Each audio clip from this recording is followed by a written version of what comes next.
Hi అండి, జై శ్రీకృష్ణ. నేను మీ పవని రాచల్ల. మేమైతే లేచినాం ఫ్రెండ్స్. మీరు లేచిరా? రండి, వాకింగ్కి రండి. హెల్త్ ఈజ్ వెల్త్, ఆరోగ్యమే మహాభాగ్యం. అందరూ రండి. ఈరోజు మేము ఫ్రైడే కదా, పాదళ్ళతోటి నడుస్తున్నాం. బాగుంది, హెల్త్కి మంచిది. మీరు కూడా ట్రై చేయండి ఫ్రెండ్స్, ఓకేనా? ఈరోజు కూల్గా ఉంది, ఎండ లేదు.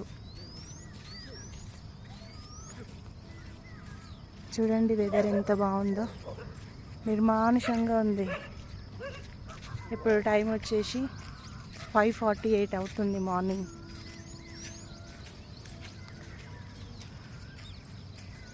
ఇలాంటి పొల్యూషన్ లేని గాలి, వాతావరణం చాలా బాగుంది.